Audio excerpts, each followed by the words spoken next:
বিকালবেলা আমরা মা মেয়ে মিলে বাসার সামনে রাস্তায় একটু হাঁটতে বের হয়েছিলাম। নিশি মামামকে নিয়ে বাইরে বের হলে সে ভীষণ খুশি হয়। সারাক্ষণ বাসায় থেকে থেকে তো তার আর ভালো লাগে না, তো যখনই বাইরে বের হই তখন সে এত খুশি হয়, তার আনন্দের আর সীমা থাকে না। কিছু বাচ্চা এখানে বল খেলতেছিল, তো সেও একটু গেছিল বলটা নেওয়ার জন্য, কিন্তু ওরা তাকে বলটা দিল না। তো আমার সোনা পাখিটা মন মরা হয়ে রাস্তার পাশে বসে বসে ওদের বল খেলা দেখছে। কি আর করবে, বেচারি কি তোরা বল খেলতে নিল না, তাই এখন এসে একা একা বসে আছে। বসে বসে আমার সঙ্গে গল্প করছে। আমি তাকে বললাম একটু তুমি বসো তো, তোমাকে একটু ভিডিও করি। সেখান থেকে বাসায় এসে হাত মুখ ধুয়ে আমি সোজা ঠাকুর ঘরে চলে গেলাম। সেও আমার পিছু পিছু চলে গেল, যে তুলার কৌটাটা নিয়ে আসছে। কৌটাটা এনে কৌটার থেকে সব তুলা বের করে বেডের উপর রাখছে। বেডের উপর রেখে দেখো আমি যেভাবে প্রদীপ ঘোরাই সেও এভাবে প্রদীপ ঘোরাচ্ছে। প্রতিদিন আমার সঙ্গে ঠাকুর ঘরে যেয়ে সে ঠাকুরের পূজা দেয়। এখন আমি যা যা করি সেও তাই সবকিছু করে আমাকে দেখে দেখে। একটু একটু করে মেয়েটা আমার যেন অনেকটা বড় হয়ে গেছে। এখন কত কিছু বলতে পারে, কত কিছু করতে পারে, দেখাতে পারে আমাকে সবকিছু।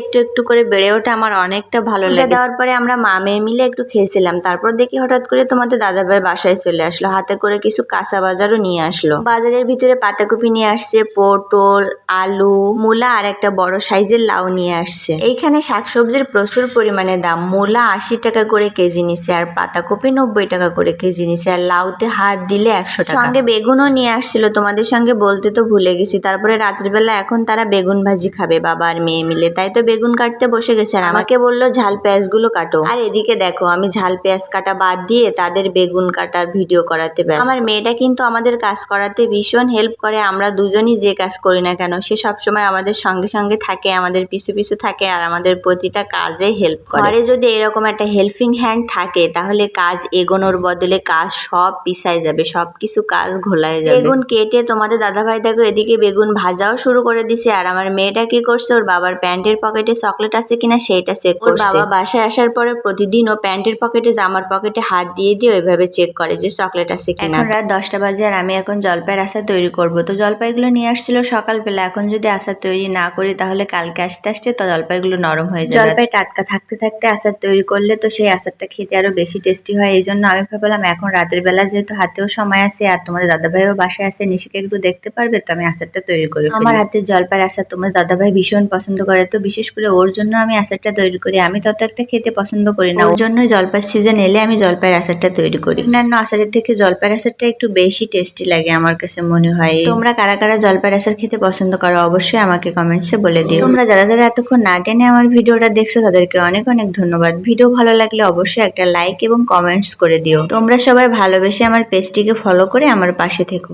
তোমাদের সঙ্গে দেখা হবে নেক্সট কোনো ভিডিওতে। ততক্ষণ সবাই সুস্থ থেকো, ভালো থেকো। সবাইকে অসংখ্য ধন্যবাদ আর টাটা।